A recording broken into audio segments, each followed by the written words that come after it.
சிதம்பரனார் திலகரை தனது தலைவராக ஏற்றுக்கொண்டாலும் சமூக நீதியில் திலகரை பின்பற்றவில்லை என்று எழுத்தாளரும் சாகித்ய அகாதமி விருது அறிவிக்கப்பட்டுள்ளவருமான ஆரா வெங்கடாச்சலபதி தெரிவித்திருக்கிறார்.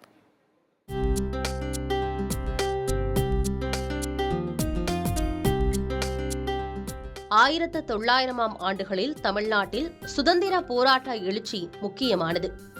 வ.உ.சி என்று பின்னாளில் அழைக்கப்பட்ட வள்ளியப்பன் உலகநாதன் சிதம்பரம் பிள்ளை பிரிட்டிஷ் கப்பல் நிறுவனத்துக்கு போட்டியாக தன்னுடைய சுதேசி நிறுவன நாவாய் சங்கத்தை தொடங்கினார். அத்துடன் இல்லாமல் தூத்துக்குடி கோரல் நூற்பாலை தொழிலாளர்களின் நலனுக்கான போராட்டங்களையும் முன்னெடுத்தார்.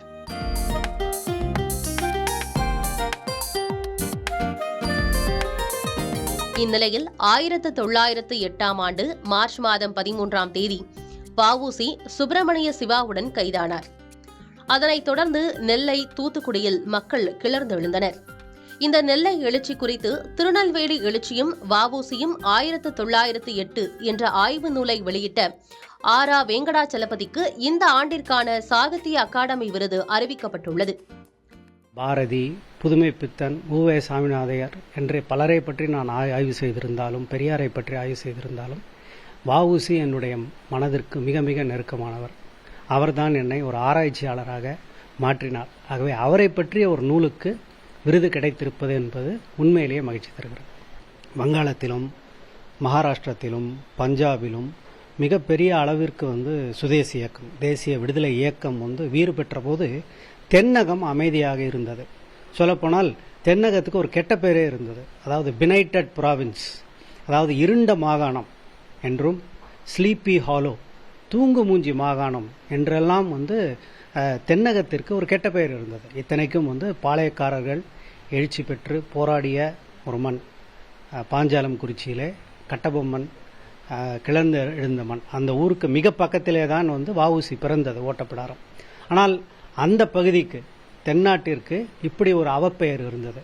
அது வ.உ.சியின் மூலமாகத்தான் அந்த அவப்பெயர் துடைக்கப்பட்டது. வ.உ.சியின் வாழ்க்கை போதிய அளவு ஆவணப்படுத்தவில்லை என்று வருந்தும் வெங்கடாச்சலபதி, வ.உ.சியை கைது செய்த தண்டனை பிரிவுகள் இன்னும் இருக்கின்றன என்கிறார். ஒரு வ.உ.சி தெரு, ஒரு வ.உ.சி பூங்கா, ஒரு வ.உ.சி நகர், ஒரு வ.உ.சி சிலை எல்லாம் இருக்கும். ஏன்னா அவருடைய புகழ் ஒரு மங்கா புகழ். ஆனால் போதுமான அளவிற்கு அவருடைய வாழ்க்கை ஆவணப்படுத்தப்பட்டு விரிவாக எழுதப்படவில்லை. ஆகவே அதை செய்யணும். அது ஒன்று. இந்த செய்திகளை நம்முடைய இளம் தலைமுறையினருக்கு நாம் எடுத்து செல்ல வேண்டும். ஏன்னா இவர் ஏதோ சுதந்திர போராட்டம் என்பது பழைய விஷயம் கிடையாது. ஏன்னா சுதந்திர போராட்டம் எதற்காக நடந்ததோ அந்த விழுமியங்கள் இன்றைக்கு நெருக்கடிக்கு உள்ளாகி இருக்கின்றன.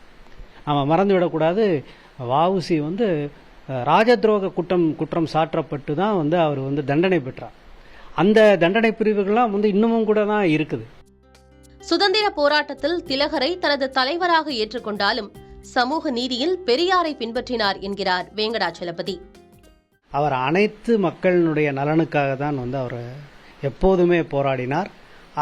அது மட்டுமல்லாமல் அவர் சைவர் உலகத்திலே மிக பெரும் சீர்திருத்தங்களை கொண்டு வர வேண்டும் என்று முயற்சி செய்தார். அதற்காக பெரியாரோடு கைகோத்தார். இதெல்லாம் வரலாறு. பெரியாரோடு அவர் மிக நெருங்கிய தொடர்பு கொண்டிருந்தார். பெரியாரோடு கடைசி 10 ஆண்டுகளிலே அவர் நெருங்கிய தொடர்பு கொண்டிருந்த போது, முக்கியமாக நாம் இன்று இடஒதுக்கீடு என்று சொல்லக்கூடிய வகுப்பு வாரி பிரதிநிதித்துவத்திற்கு அவர் ஒரு மிக பெரும் ஒரு வழக்குரைஞராக இருந்திருக்கிறார். தொடர்ந்து அதை அவர் முன்னெடுத்திருக்கிறார். அதாவது வ.உ.சியினுடைய பெருமை என்னவென்றால், தமிழ்நாட்டினுடைய அனைத்து முக்கியமான முற்போக்கு சமூக இயக்கங்களோடும் அவருக்கு தொடர்பு இருந்தது. இன்றும் கப்பலோட்டிய தமிழனாக அறியப்படும் வ.உ.சி பற்றி 17 வயதில் வ.உ.சி கடிதங்கள் மூலம் எழுத்துலகில் அறிமுகமானார் ஆரா வெங்கடாச்சலபதி. பாரதியின் சுயசரிதைகள், பாரதி கவிஞனும் காப்புரிமையும், பாரதி படைப்புகள் நாட்டுடைமையான வரலாறு, எஸ்.ஜி. ராமானுஜலு நாயுடுவின் சென்று போன நாட்கள் என இவரின் படைப்புகளும் ஆய்வுகளும் தமிழ் படைப்புலகத்தின் ஆவணங்களாகவும் பொக்கிஷங்களாகவும் இருக்கின்றன. சென்னை பல்கலைக்கழகத்தில் 1984-87 ஆண்டில் பி.காம் முடித்த வெங்கடாச்சலபதி 1987-98 வரலாற்றில் முதுகலை பட்டம் பெற்றார். டெல்லி ஜவஹர்லால் நேரு பல்கலைக்கழகத்தின் வரலாற்று ஆய்வு மையத்தில் முனைவர் பட்டம் மேற்கொண்ட இவர் 1995 தமிழ் புத்தக வெளியீட்டின் சமூக வரலாறு என்ற ஆய்வறிக்கையை படைத்தவர். Madras institute of development studies 2006 ஆண்டு முதல் பணியாற்றி வரும் இவர் பேராசிரியராக, எழுத்தாளராக, ஆய்வாளராக தனது பயணத்தை தொடர்ந்து கொண்டிருக்கிறார்.